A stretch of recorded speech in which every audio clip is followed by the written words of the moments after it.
started to hate the world. I started to hate other people. I started to not want to be here at that moment. It was like I died with that sheep on that block. I internalized my anger for many years. My dad said to me, anger is danger. It actually ended up leading to depression for me for many years. And I'd get all my aggression out in table tennis. And then before long, I became very good at table tennis. And I used to write really aggressive poetry. That was another way I got rid of my stress and my anger. My own DNA, I have ancestry that were killed for stepping up and that were running for their life for speaking up. And that's what I help people do now, is I help them step up and speak up. Always like we could always just do that extra bit, you know.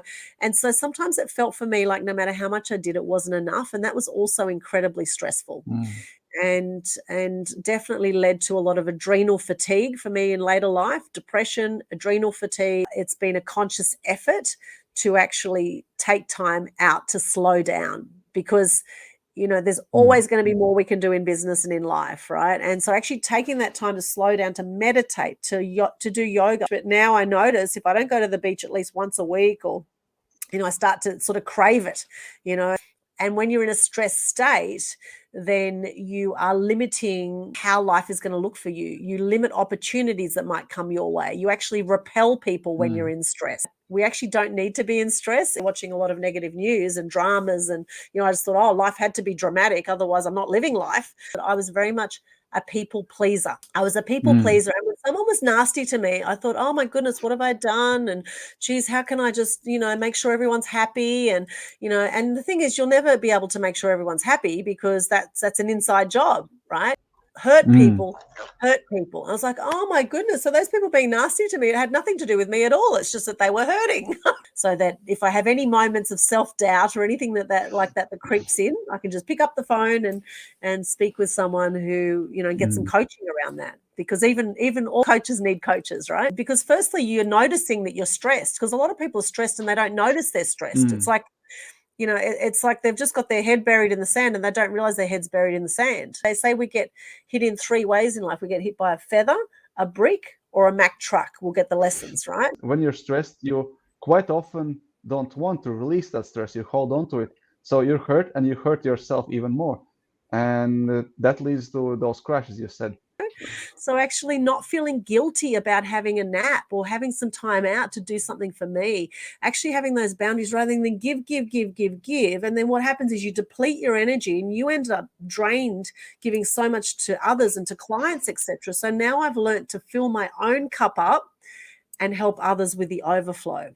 Getting that life is perfect exactly as it is, and everything is there to teach us something. And if we don't get the lesson, we'll keep getting the lesson until we get the lesson. We'll keep attracting the same things. Yeah, I absolutely love life now. Thank God. Thank God I didn't, you know, kill myself back in my teenage years when I was so depressed. I was having a good go at it by drinking and smoking and taking drugs and all of that, and learning to say no, learning to have boundaries and not feel bad about it. And in fact, the more you have boundaries, the more you say no, the more people will respect that. A lot of people live in drama and are not conscious to the fact that they live in drama. They just keep attracting drama. Like when there's nothing dramatic to be dramatic about, there's no extra drama going on, they'll just create drama.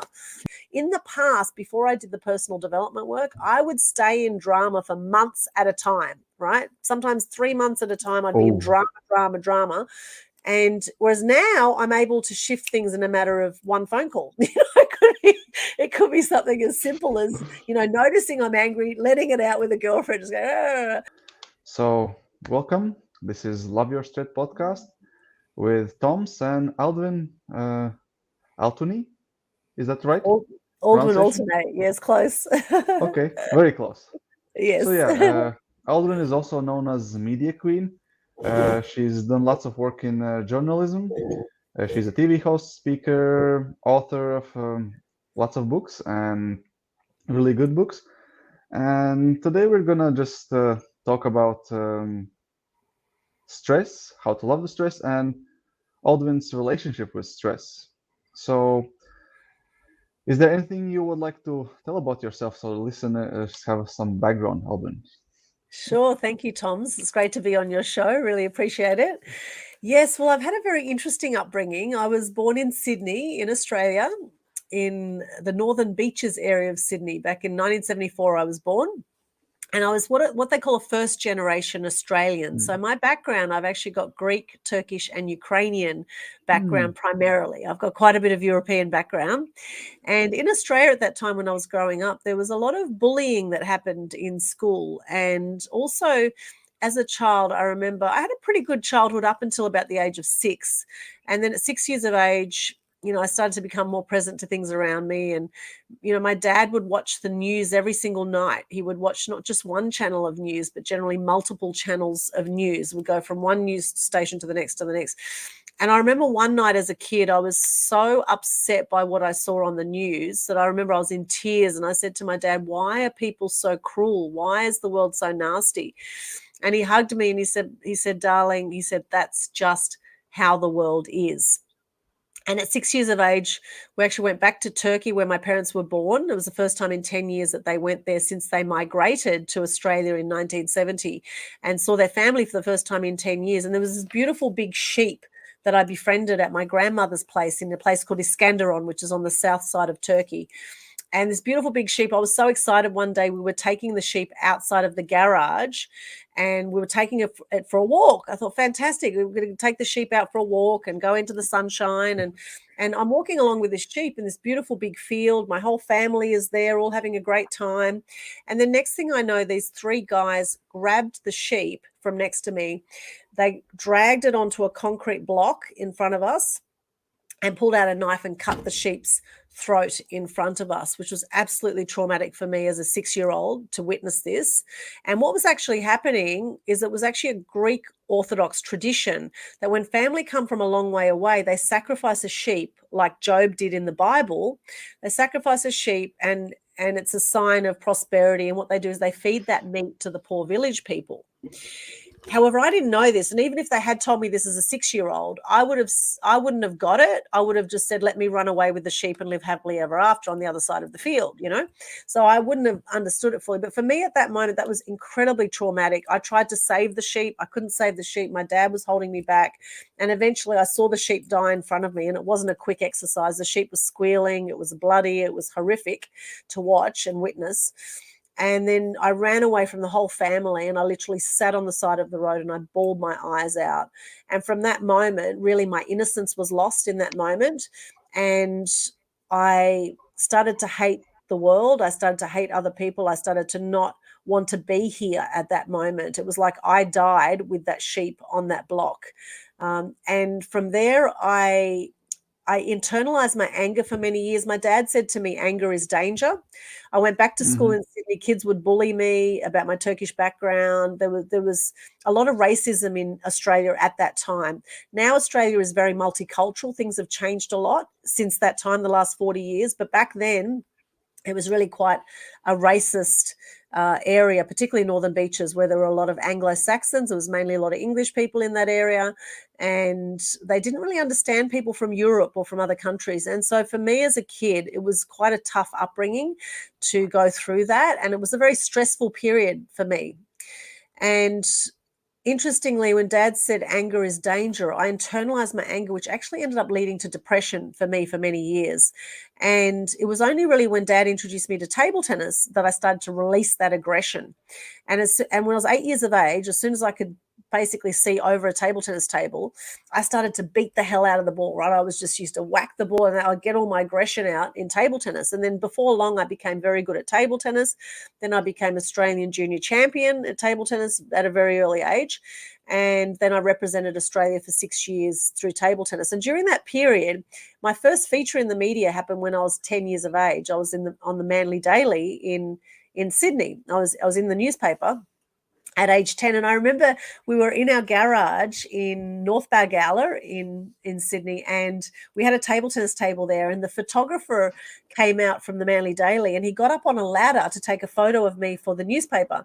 And I remember looking at this photographer up on this ladder, and I remember thinking, wow, that looks like such a fun thing to do. I'd love to do something like that one day.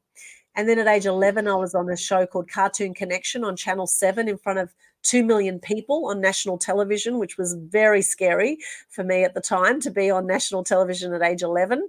And then I went on and I did a radio show at age 13. I used to write really aggressive poetry. That was another way I got rid of my stress and my anger, was writing really angry poetry.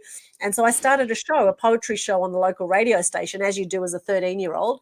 And then I ended up going on and doing a media degree and worked as a journalist for over 20 years right across Australia. I freelanced to magazines overseas, and I've had my own online TV show now for nearly 10 years. I've got over 800 videos on my YouTube channel.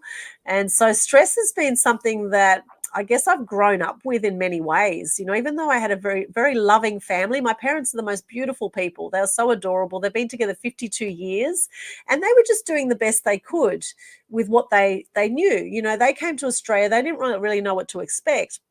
But they were Christians in Turkey, as a 99% Muslim country. They were discriminated against a lot in Turkey. And my dad, particularly because he had a Ukrainian father and they called him infidel, he was called a traitor, even though he was born in Turkey. He had a lot of issues in Turkey. So he couldn't wait to get out of there. And then he came to Australia, and then there's all the racism in Australia. So you can see it actually comes right down through the generations. And in fact, they say, Toms, that we have 14 generations of DNA that we carry with us. Now, interestingly, in my background, in my heritage, my great-grandparents were kulaks, what they call kulaks, which was in Ukraine when Stalin took over. They killed off 30,000 kulaks. And the kulaks were what they called rich landowners or farmers, right? These were the people that had people working for them on the farm. They were producing the food, etc. And they killed them all off. And my great-grandparents, at their property, Stalin's men turned up and said, "Get off your land." They said, "Where are we going to go?" They said, "It's minus 20 degrees outside." They took them out the front of the house and they hung them out the front of the house. And then their son, which is my dad's dad, was in another part of the Ukraine at the time. He started to speak up against the government. And then his friends came to him and said to him, "You better get out of here now. Now they're coming to kill you as well." And so he ran away to Turkey, met my dad's mum, who was Greek, hence the Greek, Turkish, Ukrainian. So interestingly, in my own DNA, talking of stress, right? If I carry 14 generations of DNA in my own DNA, I have ancestry that were killed for stepping up and that were running for their life for speaking up. And that's what I help people do now, is I help them step up and speak up. Right. And it's interesting. I know my ancestors are supporting me now with that journey. However, stress is something that I guess I've battled with a lot of my life. And then being a journalist, constant deadlines, you know, it's like go, go, go, go, go all the time. It's this full on adrenaline lifestyle. So stress has been something that has taken me quite some time to be able to navigate, Toms. And that's you know, I could keep going with this topic. There's probably some other questions you want to ask. So I'll come back to you. Yeah, I really loved your story, and really appreciate is that really great awareness you have also from the early age of what's happening, and really beautiful in a sense how the simple story "Anger is Danger" has basically led you on a journey to try to still express anger in a healthy ways, first with table tennis and then through poetry, and how everything else led you towards actually being in media. Kind of really fascinating. Yes, it's Yeah. interesting. And then actually, I released my anger also through the media, because I would watch stories. Back then, there was no social media. So we'd get our stories from TV, from documentaries, from Mm. radio. And whenever I heard something that upset me or angered me, I would write a story about it. And so actually, when I was at Mm. university, at the Canberra University in 1992 to 1994, it was back then, and I edited the university newspaper, and I would write stories about things like female circumcision, battery farming of chickens or cage eggs, what happens with eggs when you're buying, you know, or the chickens when you're buying certain eggs. I did stories about recycling in the environment. I did a story about, in Australia, there were people at the time that were shooting ducks for fun, right? Duck shooting. And so the headline we had on that story was "Go and Get Ducked," right? It was in your face press. So I would write stories. It was another way I released my anger, because I thought, if I can just impact someone in the world Mm. with helping to share this message, that I couldn't believe what was going on in the world, if I could just impact one person, it's worth putting that story out. So there were several ways I released my anger, Tom's. And then, actually through my teenage Yeah. years, I also was very self-destructive as well, interestingly. So my teenage years, I went on a really Mm. downward spiral. I was very rebellious, and I was drinking a lot, smoking a lot, and I was doing a lot of self-harm at the time. I really didn't like myself, and it's been quite a journey to come to loving myself, actually, and to being kind with myself, because I always felt also growing up that no matter how much I did, it was never enough. My Mm. dad's a beautiful man and very ambitious kind of man, and I've noticed with my dad, he always, I guess, in a way, encouraged us to be the best we could be. And as elite table tennis players, Mm. there was always like we could always just do that extra bit, that extra bit, that extra bit. And so sometimes it felt for me like no matter how much I did, it wasn't enough, and that was also incredibly stressful, Mm. and definitely led to a lot of adrenal fatigue for me in later life, depression, adrenal fatigue, yeah, a lot of adrenaline issues. And I had a lot of throat issues as a journalist too, a lot of stuff around my throat, which Mm. is all that speaking your truth. It's all your throat Mm. chakra Mm-hmm. is all around that. And so I had a lot of sort of health issues that came up around my throat.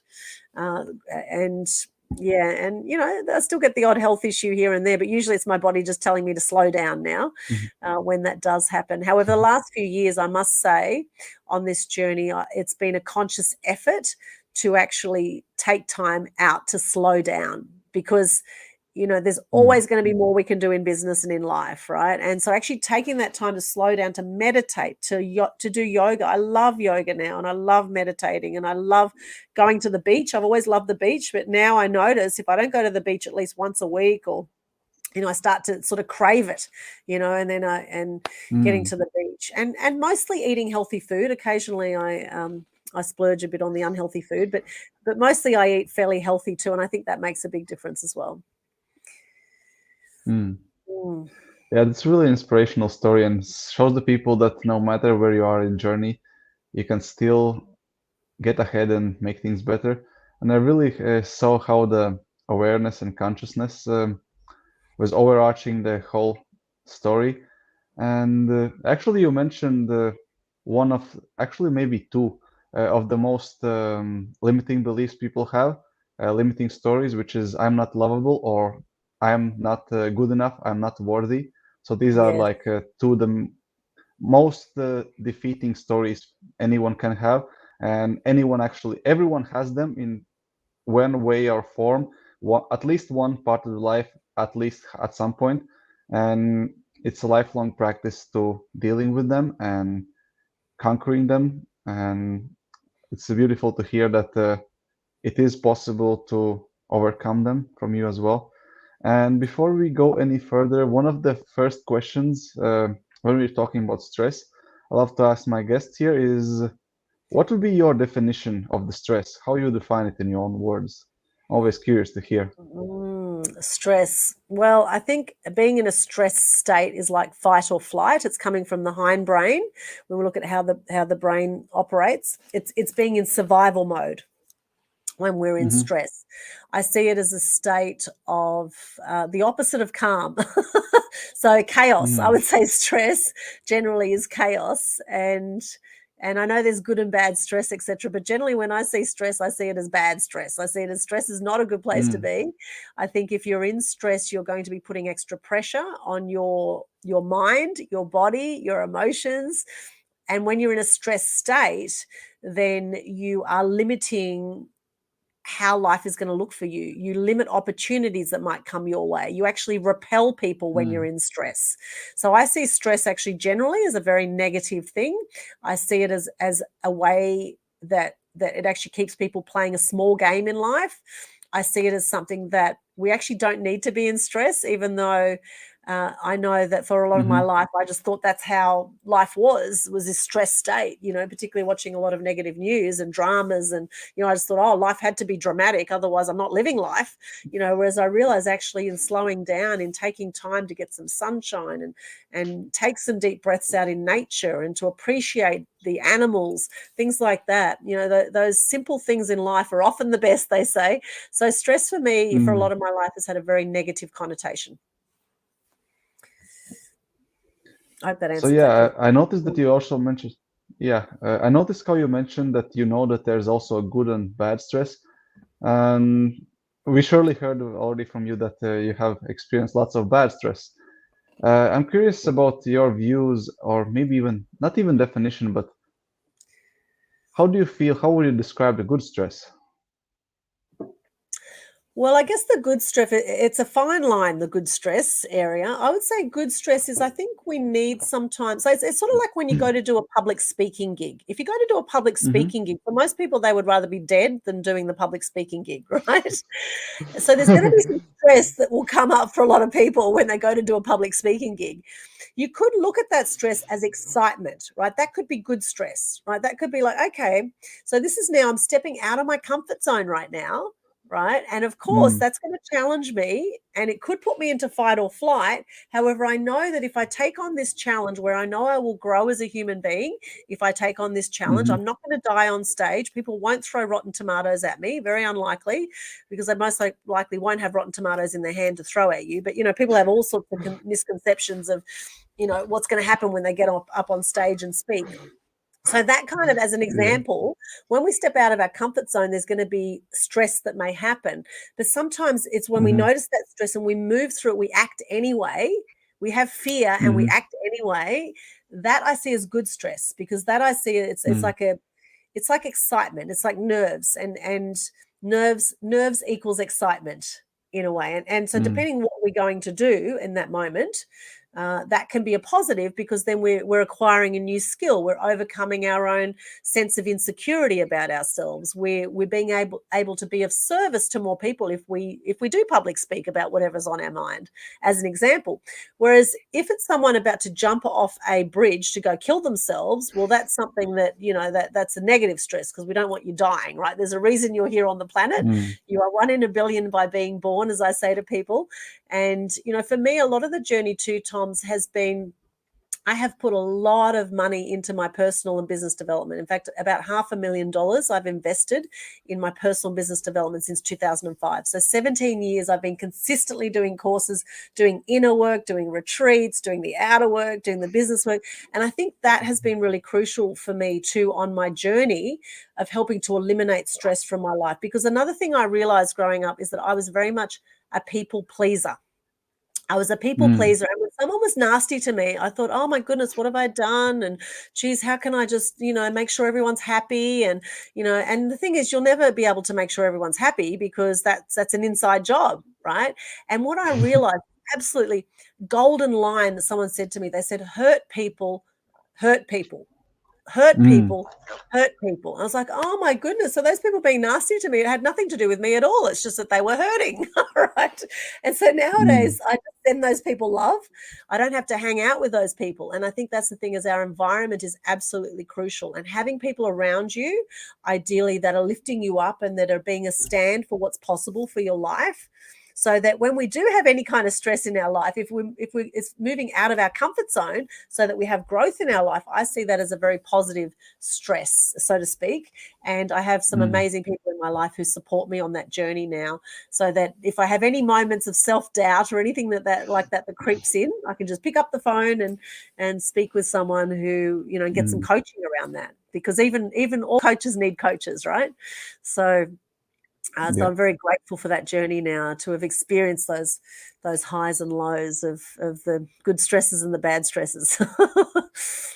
Yeah, and Mm-hmm. whereas bad stresses can be debilitating, right? Bad stresses is when like I look at my depression journey, when I've gone into these really dark holes where I haven't wanted to come out. And there were times, many times over the years, I would just go to bed, or I just in the middle of the day sometimes, and just cry for no apparent reason, just have this real sense of sadness for the world and anger. And I don't see that as a very positive stress. However, in saying that, it is good to release emotions. So that is Mm-hmm. something that now I've seen, it's very positive. If you feel sad or you feel angry, actually release the emotions. It doesn't mean you have to hurt somebody by doing that. You can go into the jungle and just scream your head off. In fact, I think I'm due for a scream to let some of that anger out, actually, Tom's. Next time I head out into the bush, I might go have a good scream with the birds and let some of that anger out. Yeah. Yeah, I Yes. really love how deep you went to this answer and how you really, in a good way, explain how you got to the place where you are right now, where you kind of intuitively already know all the stress management techniques, going out, releasing emotions, being in nature, grounding, to the beach, eating healthy. Like, we already heard so many good tips what to do, and from sound of it, you already kind of intuitively know what to do when you want to feel good. And also, I love how you mentioned that it wasn't like, I wouldn't say, I don't like using word easy, but it wasn't just suddenly out of magic, out of nowhere that you uh, got to this state, that you actually invested in yourself and you actually studied these things over years, that you put lots of time and effort to develop this skill of stress management. Because, as you said, you've been in such a dramaful environment that you actually had to learn to cope with it in healthy ways in order to stay healthy, beautiful, vibrant, and I really love that. And why I Thank actually you. asked you about good stress is that how I see it, in order to love the stress, you kind of have to be at least compassionate towards it, if not even start liking it, appreciating for good it brings to your life. So, how would you think about the title? How do you resonate or don't with the title "Love Your Stress"? I'm curious. With the title of my stress, what do you mean by title? Just if you can clarify that. No, the title of the podcast, "Love Your Stress." Oh, My love your podcast stress. title is "Love Your Stress." So, what are your thoughts about this? Love your stress. Well, I see that as a positive. Love your stress is like, because firstly, you're noticing that you're stressed, because a lot of people are stressed and they don't notice they're stressed. It's Mm, like, it's like they've just got their head buried in the sand and they don't realize their head's buried in the sand. So, mm, love your stress. I actually love that title because firstly, you're noticing there's stress going on. And the minute you notice it, you can go, well, is mm, that good stress or bad stress? Is this something that is going to help me grow in life and evolve? I'm either green and growing or ripe and rotting, they say. There's another great saying, green and growing or ripe and rotting, right? So is it a stress that's going to have me green and growing, mm, or am I going to be ripe and rotting with this stress, right?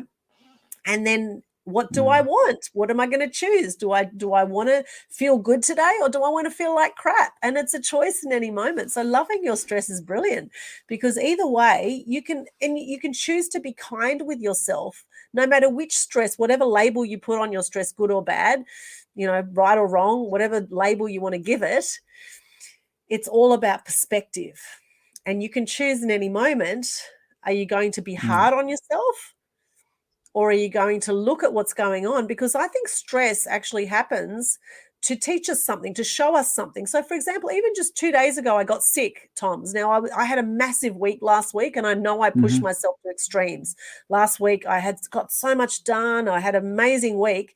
However, then it came to Monday afternoon, and I crashed. I was just like, I just had to sleep. And so I slept from 2 p.m. mm, Monday till 8 a.m. on Tuesday, right?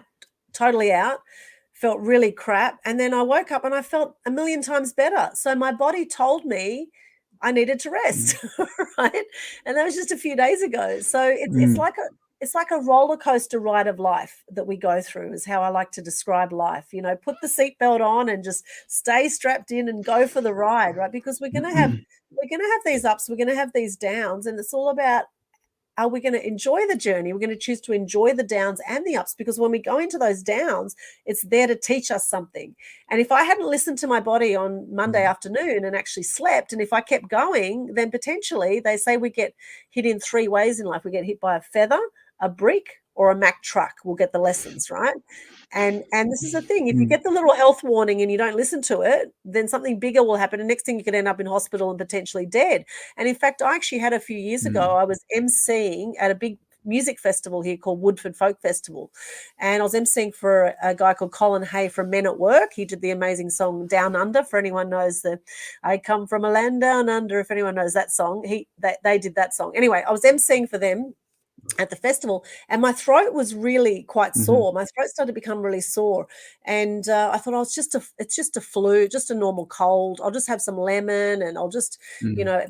but I kept going because I had, I was emceeing, and we were doing late nights, and sort of I had to be there for those times. So I pushed myself, and then next thing I know, my throat started to swell up. And I thought, this is really unusual. This hasn't happened before. And they ended up rushing me to hospital. What ended up happening was I had what they call a quinsy in your throat. And your quinsy is like an abscess. It's like a bad form of tonsillitis. And what happens is your throat Mm-hmm. grows. And if you don't treat it within 2 or 3 days, you could be dead because it will block your airways and kill you. Right. So I ended up in hospital. It was over New Year's Eve a few years ago, and I was on antibiotic drip. And for the whole New Year's Eve, I just was in bed in hospital, resting, watching the fireworks on the TV, right? And that was a really big wake up call for me. That was the Mack truck hitting me. That was really, if I hadn't slowed down at that point and just kept going, potentially I was going to run myself into the ground. So it's actually noticing those signs that come up before it becomes too late. And we see, we've seen since COVID, we've seen people dropping dead all over the place, having heart attacks, and at much younger than anyone would have expected, because the stats are, Tom's, that a third of people die by the age of 65. That's the statistics, right? 1/3 of all people die by 65. But we've been seeing through COVID, we've been seeing people die a lot younger than that.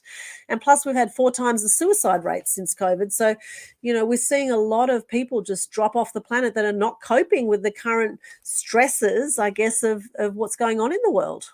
The limits on our freedoms, the push for vaccinations, the all that kind of stuff, right? Whatever our opinions are, what the politicians are giving us, all the lies that we're fed by government that goes on and on and on, right?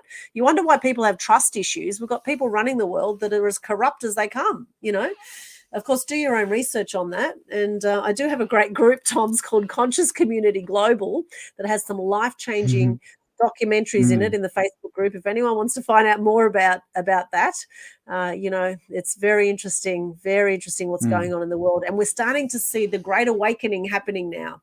There's a big reset, I believe, happening right now in the world. And some people are really not coping with the stress, and some people are embracing it, and they're turning that dark energy into light energy. And I think that's the way forward now for us as a humanity, for a new awakened civilization, is actually to come from this loving, kind space and to actually be the best versions of ourselves we can be as light beings. We are spiritual beings having a human experience, I believe, right? So to be the best versions of ourselves, to connect to source. And there's the Samadhi documentaries that are featured in that Facebook group, Conscious Community Global. There's another one called Thrive, which talks about the power of us as human beings. There's some phenomenal things that will blow people's minds, because we've been conditioned to live small lives as human beings. We've been conditioned to do as we're told, to obey authority, to trust authority. And now we're seeing a big collapse of authority because people are losing faith in governments and in what's going on in the world.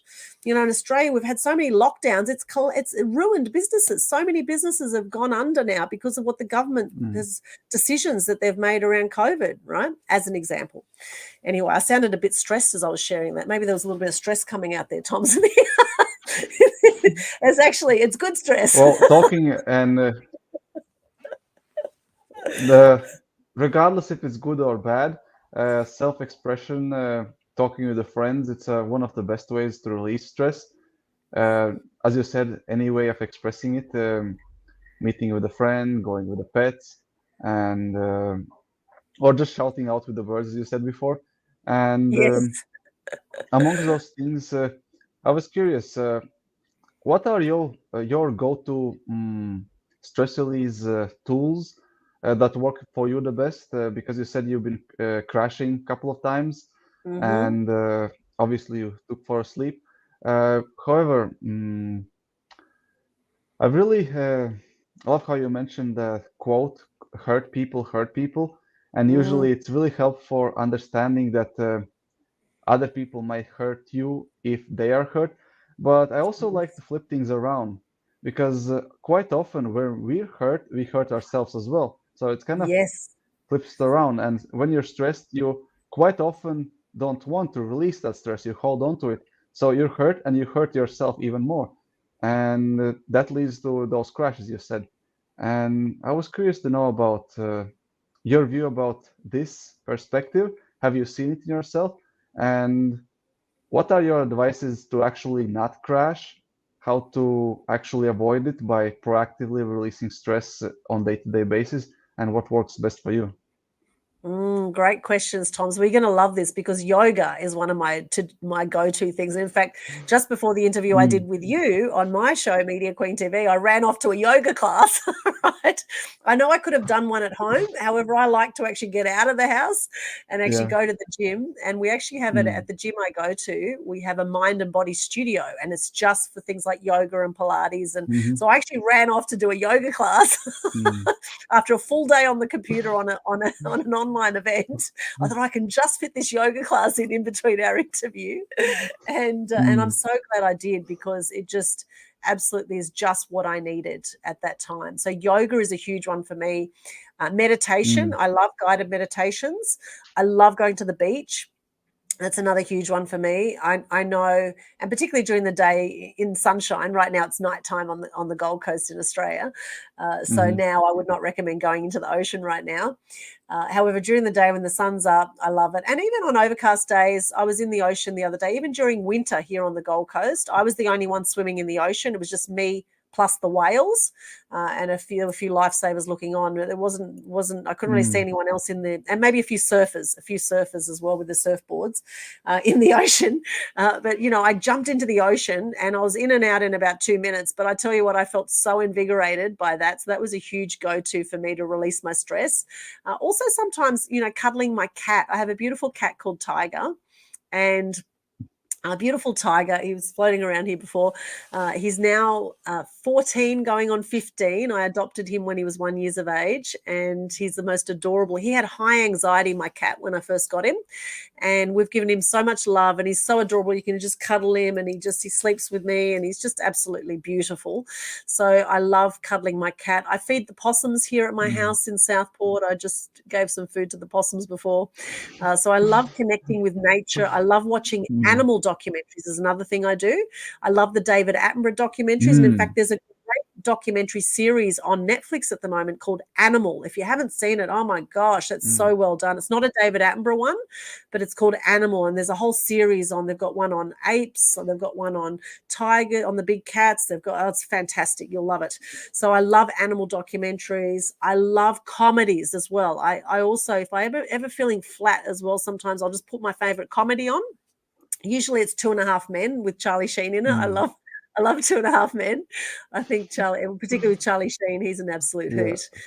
But I also love the old English comedies, George and Mildred, and I Dream of Jeannie, and all Mm, those kind of. There's so many good comedies that I grew up with as well that I really love.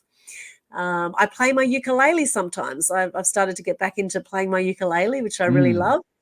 And even though I play badly and I'm out of tune when I sing sometimes, I still have fun doing it, and that's the main thing. Right? mm, Just enjoy it. And then sometimes I just sleep. Sometimes I just need to sleep, and so I'll actually go and have a mm, nap sometimes. So actually not feeling guilty about having a nap or having some time out to do something for me, actually having those boundaries rather than give, and then what happens is you deplete your energy and you end up drained, giving so much to others and to clients, etc. So now I've learned to fill my own cup up and help others with the overflow. I've learned that now. It's been quite a journey. And so now I've learned to say no as well to some things. And the clearer we are on what we want to do in life and where we're going, the easier it is to say no to things. In the past, I would say yes to just about everything. I just wanted to be liked. I just wanted to belong. I never felt I belonged. All those things. So actually just getting conscious to how we're operating and actually learning to love myself and appreciate myself just mm, as I am and just as I'm not, right? It's and actually getting that life is perfect exactly as it is, and everything is there to teach us mm, something. And if we don't get the lesson, we'll keep getting the lesson until we get the lesson. We'll keep attracting the same things until we get the lesson, right? mm, We keep mm, attracting the same partners. We attract the same kinds of experiences. There's no coincidences, right? We keep attracting it because that's what we're putting out. What we put out, we get back. And so, also affirmations. I love I've got a whole lot of card sets and things here as well, mm, like yourself. I love also watching, positive events like things like Dr. Joe Dispenza, Tony Robbins. I love watching, some amazing inspirational speakers. There's so much, Toms, I could go on. I mean, I just love life, really. I absolutely love life now. Thank God. Thank God I didn't, Mm, kill myself back in my teenage years when I was so depressed. I was having a good go at it by drinking and mm, smoking and taking drugs and all of that. I had a good go at it, but I didn't kill myself, so obviously it wasn't my time yet. So, mm, I tell you what, it makes me more grateful to be alive now, Tom's, having gone through that journey of the dark periods of my life, that's for sure. mm. Yeah. You had so many things that you do and one can do that for the person actually under stress, it could get actually quite overwhelming. Where do I Yes. start? Like, there's Yes, such a big yes. Yeah. abundance of the things to do, and how do I know which is right for me? And as you were talking, I had this thought coming to my mind that you mentioned about being a people pleaser before. Do you have Yes. like a one thing?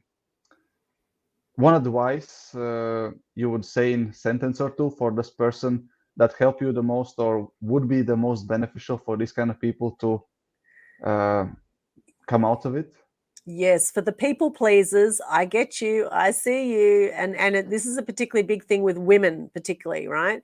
We want to Mm, save the world. It's kind of in our DNA almost. We want to save, and we want to save our men, and we want to save.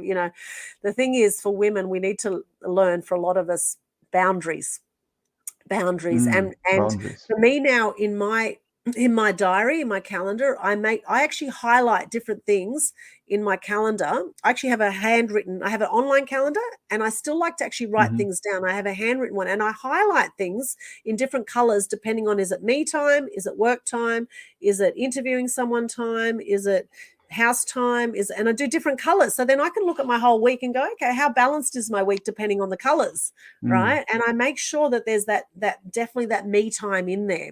So it's getting those big rock things in there first, because without your health, nothing else matters. And so making time for health is really, really mm, crucial. Whatever it is for you, getting what your values are, is relationships, family. What is it that's really important for you? Make sure you have some time for that in your week, and then fit everything else around it. Put the things in your week that are going to give you energy, that are going to energize you to have an amazing week. Put those things in first. They're your big rock items, and then you can fit all the little things around that. Right. And learning to say no, learning to have boundaries and not feel bad about it. And in fact, the more you have boundaries, the more you say no, the more people will respect that as well. So I used to give a lot of time to clients as well, as another thing where I just gave and gave and gave and gave. And then I learned to stop that, right? I still give generously, but I've learned to now not be as generous. And I've actually doubled the prices of my media programs now. I actually learned to value hmm, myself more, to the fact where I doubled my prices. And people are quite happy to pay double the prices, because it's still an amazing deal, right, with what they're getting with mm, working with me. But being okay with that kind of stuff, actually, valuing yourself enough to actually charge what you're worth as well, if you're in business, to actually mm, honor and value yourself. It's great to do the free stuff, but if, when you're giving so much, you will end up totally depleted. And just back to those things that energize me too, just a few other things I thought of is cooking. I love cooking. I love mm, gratitude. And this is why I started the Global Good News Challenge during COVID, is to help share more gratitude and good news. And also dancing is something else I love as well. So sometimes I'll just put mm, on some great music, and I'll just have a little dance and a sing at home. And that could be just a few minutes that could totally shift your state in a day if you're feeling flat. So whatever it is for you, I do have a lust for life now, and there's so much I love to do. I love to travel, and thankfully this year I've got my first overseas trip in a few years planned, to go to Thailand in a few months' time, and mm, possibly America later in the year. So we'll see how that goes. But traveling definitely invigorates and energizes me as well. mm. So maybe I'll see you in Latvia, Toms. Who knows? I might come and pop into Maybe Latvia. if I'm still here, because I'm also love traveling and I'm moving around as a digital nomad. So who knows, we might meet somewhere else as well. Uh-huh. We could do. Well, I've Yeah. never been to the Ukraine. I've got family in the Ukraine, and my heart goes out Mm. to all those over in the Ukraine at the moment. Thankfully, my family is okay, but it's been. I mean, there's no winners in war, right? There's no, and that's something that can cause a lot of stress, right? War Mm. is something that if you think of World War I, World War II, and now whatever wars, there's no winners in war. So I'm sure everyone just wants peace. Really, at the end of the day, we all want Mm. peace. That's what I believe. Essentially, we want peace. But I think we've been conditioned to live in drama and in war. I think we've been conditioned by the media programming, by the world around us, from what we've seen from authority figures.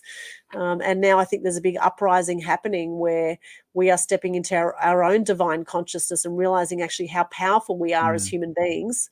And the more we realize that, the more we can actually shift our state and shift our lives and shift the lives of those around us as well. That ripple effect of people stepping into their power. I think it's a beautiful thing that I'm seeing happening at the moment. And the divine feminine energy also on the planet, that Mm. kindness, that love that is coming through at the moment is really, really powerful. So I think watch this space, Tom's interesting times ahead. There's no coincidence we're here alive on the planet at this very interesting time in the history of Yeah. humanity, Tom's. Yeah. I really love how you mentioned that we're conditioned to take things dramatical because we even have a comment here. I can relate to needing life to be dramatic at times. And I could Yes. actually contribute to the programming we have. Um, all the news, media, TV series, movies, basically all the content we consume on day-to-day basis, it kind of encourages that this is normal. This is okay to make dramas in the daily life, and this is how we actually program our brains or that search for patterns and says, okay, it's okay to have drama. So I have this unexpressed emotion. We talked about lots of expressing emotions, and it makes sense if you have this programming that drama is a healthy way of expressing emotions, that that's what people do. And what would be your way of because I know you said in your story that before you were expressing your anger with anger poetry, and then you express it also with all kinds of news. How do you express your feelings these days? So it's I imagine that you also keep in mind not to program society towards expressing dramas. So how do you approach it to express your negative emotions in a healthy way, so that people don't get programmed to the acting out those Mm. dramas in Yes. unhealthy ways? Yeah, it's fantastic. I love this question. So cool. And I love that comment that just came up. Thank you for the person that just made the comment there about that. Yes, I can relate to needing life to be dramatic at times. Is it Aiva? Is that how you say that? Or Leva? I can't see that properly. I Eva, probably need Eva, Leva. Oh, it's Eva. okay. Leva. Thank you so much for that comment. Because this is the thing is that a lot of people live in drama and are not conscious to the fact that they live in drama. So the minute Mm, you're actually conscious to the fact you're living in drama and that you're creating and attracting that drama, because that's what happens. People who love to live in mm, drama, they just keep attracting drama. Like when there's nothing dramatic to be dramatic about, there's no extra drama going on. They'll just create drama. And it's like, what's the problem now? This is where we have people that you seem to be bipolar. Like one minute they're fine, everything's calm, and next minute they're mm-hmm. flying off the handle. And it's like, what? There was a shooting star in the sky. What was it that just created this drama? What's going on? And that leaves people like sometimes, and I'm sure we all know people like this in our lives. No one here, of course, no one here Yeah. in our vicinity, but this is other people we're talking about, right? that are like this. So I've noticed some of my friends, people in my life, sometimes they can be quite dramatic, so one thing I do is I protect my energy, right? I put a field of Mm, energy, and then I'll often flip and I'll say, was there anything? So if someone's being dramatic and constantly going on with drama, that I don't feel is really any mm-hmm, major drama. I think they're just carrying on because they're just wanting to mm-hmm. be dramatic. I'll say something like, is there anything else you'd like to be grateful for today? Or anything else you'd like to say that's positive today? And I just sort of turn it around and just flip it, Mm, and so it's just yeah. getting conscious and that usually makes them more angry, which actually doesn't always help. So so, so nowadays I definitely protect my energy, and the way that I Mm. vent when I get angry, because I get angry sometimes too over certain things. Sometimes I Yeah. get triggered, right? Like, Mm-hmm. I don't know, it might be the smallest thing. Like, I don't know, someone might say something, and actually someone else might look at it and go, that's not dramatic at all, when you're creating drama out of nothing. So a great thing Mm-hmm. that I love to do is I call up a girlfriend and I'll just have a bit of, I'll just go, I'll get it off my chest. And then I feel much better. And it's like, okay, now I'll just go deal with it, right? And so, however, the thing, what I've noticed going through my journey of having depression and going through those angry states, in the past, before I did the personal development work, I would stay in drama for months at a time, right? Sometimes 3 months at a time, I'd be in Oh. drama, drama, drama. And whereas now I'm able to shift things in a matter of one phone call. It could be something as simple as, noticing I'm angry, letting it out with a girlfriend, just go, "Ah," and I'll never throw anything at anyone or never hurt anyone physically. That's not my style, right? I definitely don't do that. Although I do Mm. like to just verbally let it out. And I used to do a lot of artwork, a lot of very aggressive artwork. I haven't done any lately, but Mm. growing up, I used to do a lot of artwork as well. So any sort of creative expression to let that anger out was really good. I haven't screamed in the forest. I've had a few people say to me, Aldwyn, I think you're due for a scream in the forest. So maybe, that's something I can take on next time. So I have attended quite a few retreats where I've been working on that inner stillness and that being and the yoga and the meditation and, silencing that monkey chatter, all of that. It's been quite a journey and quite a Mm. challenge, I must say, Tom's, to Mm. silence my very active mind. Yeah, Yeah, that's so I hope one more thing I've seen many times for different people, different methods of healing are to be applied. For some people, doing yoga and meditation works really well, and for more energetical people like me, and probably also you, doing straight away meditation yoga is not working out of the box because you have so much energy to release before that. So, and I always love how it's just about listening what other people say to you, like as a feedback. Like you said, people say you're due to scream in a forest, so people actually are kind enough to tell you what you should be doing. uh, so and then you kind of, oh, maybe I am a bit too uh, dramatizing things. Yeah, So actually, there's only been a that's what I few love. times that people have said that. It's not every person I speak to say, Aldwyn, go and have a scream in the forest. Thankfully, it's not everyone, but I have had a few people say that, and I haven't done that. Yeah, I must say, even screaming, the act of screaming, kind of could be stressful Mm. for me. You know what I mean? So there's probably a part of me that is Yeah, fearing yeah. the scream. Mm. So that's something That's interesting. I've why you been go to the avoiding. forest. That's why you Yeah. go to forest, not to be judged by anyone else except yourself.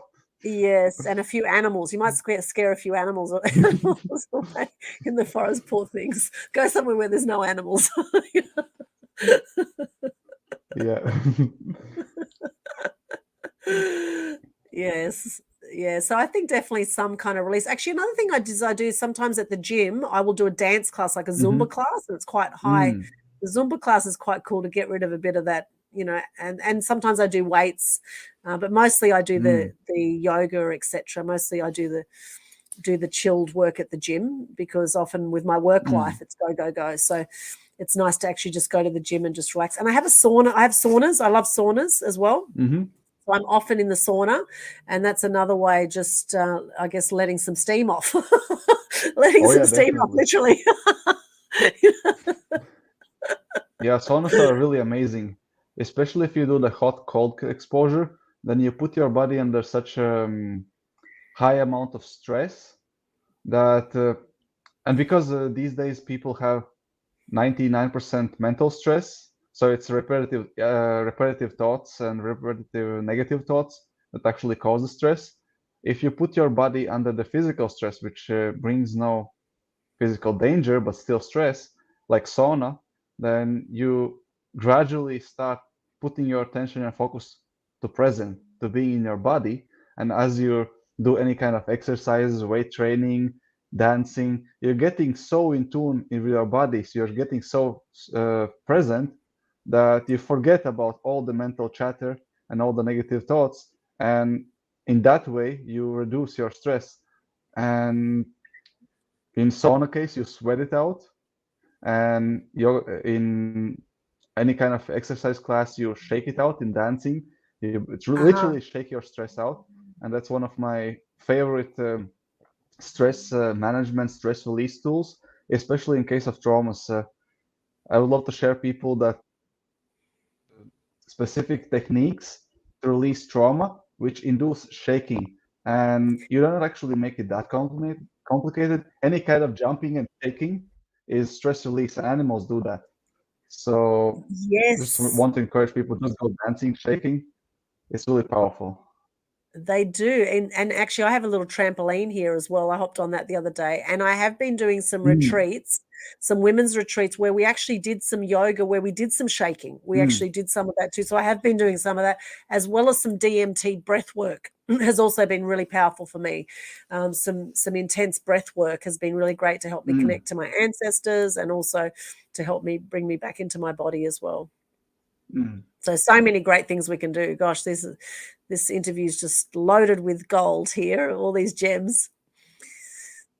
Oh yeah. Yeah, brilliant. Yes, And you love just that. mentioned breath work. Do you have your favorite breath work? Because breath is a really powerful tool because everyone can do it, no matter how physically impaired or active you are.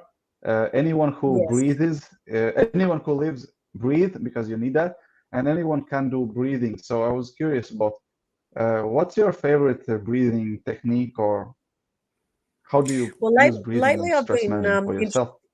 Yeah, well, lately I've been introduced to DMT breath work, which is it's a way we can connect with spirit, basically with source. You breathe Hmm. in through the mouth and nose as deep as possible, and then out through the mouth and nose. And you actually visualize the as you're breathing in and out, going through your whole body and through all the chakras, like going through the whole torus field, going out one way and Hmm. then in the other way.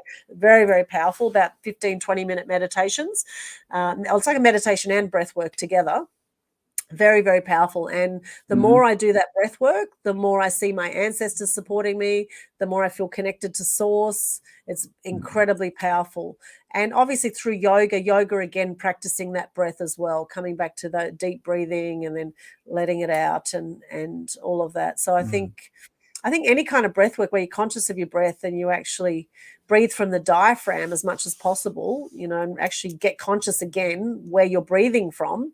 I think that's magic as well. And so when I Hmm. play the ukulele and when I sing, I'm conscious of breathing, particularly from the diaphragm. And for anyone that wants to be a singer, yoga is great for that because you're doing that deep breathing, which is also Hmm. strengthening your diaphragm for singing.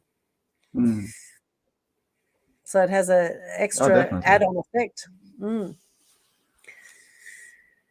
Yeah. So So to that's my summarize favorite, this, really. I think the keyword for people who are, mm, I was uh, I was saying that to summarize this for people who with a lower attention spans, the key here is actually conscious breathing. Whatever kind of breathing you do, is it box breathing, 1, 2, 3, or whatever, any kind of conscious breathing will lower your stress levels and regulate yourself. Yes, And conscious breathing. another question Another question I like to ask about in my interviews is how satisfied are you with your stress levels right now?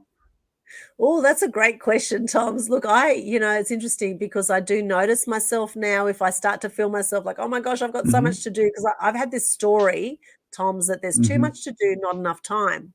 That's been one of these, disempowering Hmm. stories. We in landmark education, they call it a racket, right? Everyone has some version of a Hmm. disempowering story running in the background, no matter how much work we do on ourselves.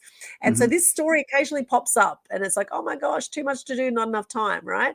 And so nowadays I'm Mm. able to notice it and then I'm able to actually brain Yeah. dump it and just go, hey, I've done the best Mm. I can for today. It can wait till tomorrow, that kind of thing. So I'd say my stress levels at the moment, I'd Mm. say out of 10, if 10 was the most stressful, stress is a negative stress, and one was good stress, Hmm. I'd say I probably oscillate between both at different times. I'm probably about a 5. I'd say I'm between the both, Toms. I think Mm. I have the good stress and the bad stress happening at different times. The beauty is now I'm able to notice that negative stress a lot quicker nowadays, and notice when I get into overwhelm, because that's been another automatic state for me, is that sometimes I'll just get into overwhelm and I'll just go into this high achiever mode and then beat myself up if I haven't done everything that I want to get done for the day.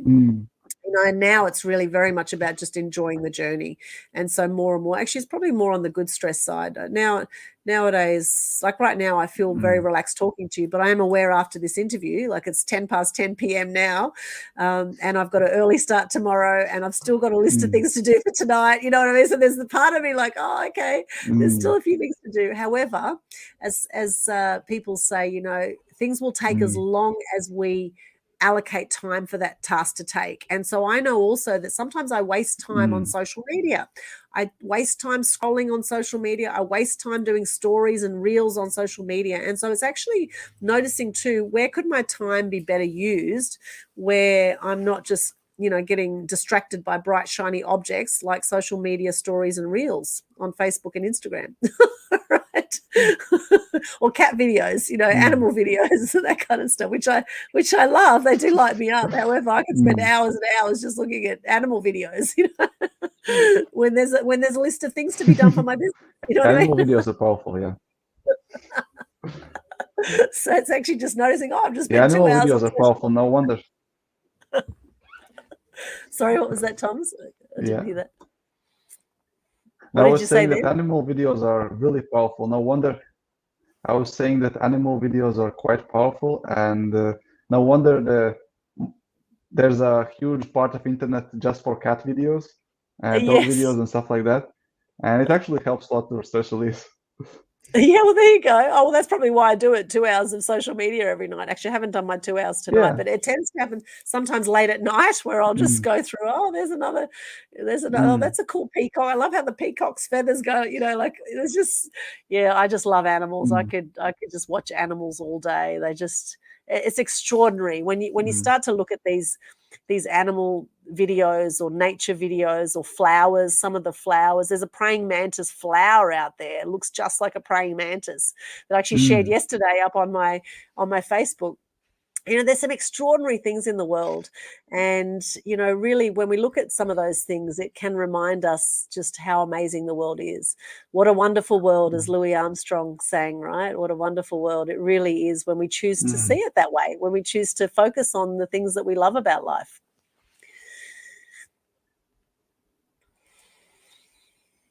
Yeah, it's a really beautiful way to start wrapping the podcast up. And there are two more things I would love to ask you. And the first one is for the next podcast. Is there anyone you would like to recommend me to reach out to you to have a next episode of Love Your Stress? Does anyone come to your mind? Oh, yes, I can think of lots of people. I could give you a big list, Tom, if you like, after this. Lots of people I could suggest that you interview. I can give you quite a few people, actually. So, do you want a name right now, or because Which I will be can? the top three? Yeah, just like at least one name, just a shout out, and then if you want, you can after send me privately. But just at least one or two people that come on top of your head that seem to be a Okay. good fit to have lots of experience with stress. Yes, absolutely. Well, there's one I can think of straight away. One of my clients, a guy called Colin Lee, who is a buyer's agent in Brisbane. And 2 years ago, he was retrenched. He had a wife who was 7 months pregnant. And he started a new business called Inspire Realty. And now in the last 2 years, he has a 7-figure business in just 2 years. And he went through a lot of stress, a lot of ups and downs through his life. He's from Malaysia originally, came to Australia 20 years ago, and he's an extraordinary man. So I'd say he would have some great stories around stress.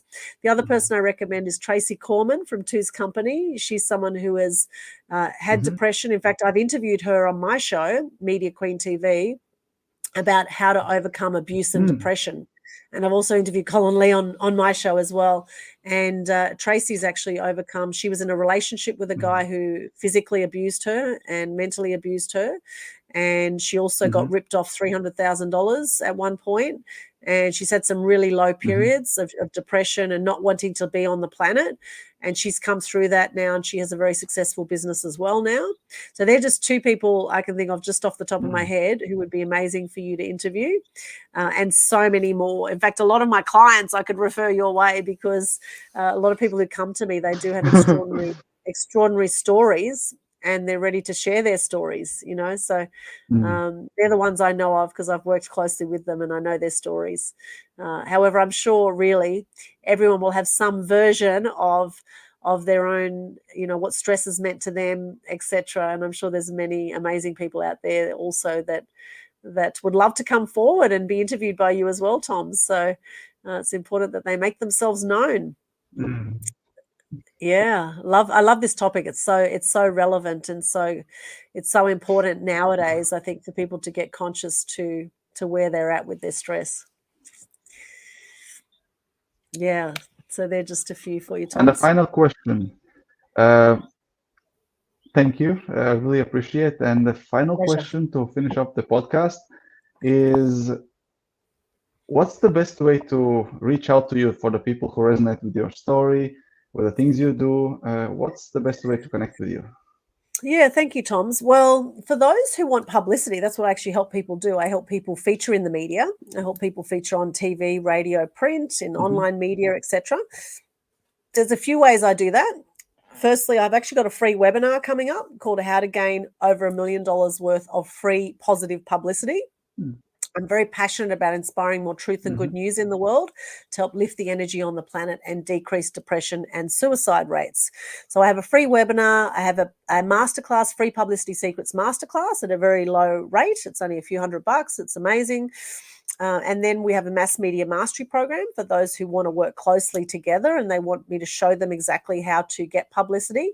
And then the next level is we actually do PR for people. And we have the only company I know of, AA Expose Media is my company, the only company I know of that guarantees publicity. And so if anyone watching this is serious about sharing their story and making a bigger difference in the world, then best place is to hop onto my Linktree, Linktree/Aldwyn, linktr.ee/Aldwyn. And if you follow me on Eventbrite, you'll get all our event updates. Every month also we have the Global Good News Challenge, which you can participate in absolutely free. That's on Facebook, and you just do Facebook or LinkedIn. You just do a live video every day of the challenge and just share your name, what you do, 3 things you're grateful for, and a piece of good news. And that's in the Global Good News Challenge Facebook page. Pinned to the top of that page, you'll see all the details. We then share that out to a few thousand people. So we've got lots going on there. I'm on many different social media channels. I'm also on BitChute and Rumble for those who want to see some more alternative content that I've put out that was banned off YouTube and banned off Facebook. You'll see it on Rumble and BitChute. And Conscious Community Global is also a brilliant Facebook group I recommend checking out. So they're all there in that link. Feel free to go through at your leisure and connect where you'd like to. They can also book in a free call with me if you'd like to. If you want to have a chat, you can book in a call. My Calendly link is also at that Linktree address right there on the screen. Thank you, Toms. Thank you, Aldwyn. It was really a pleasure chatting with you, and it was such a loaded and such a passionate discussion with lots of good points for people who are under stress or people who want to have better relationship with their stress. Thank you so much, and hope you have a good evening ahead of you. Thank you so much, Tom.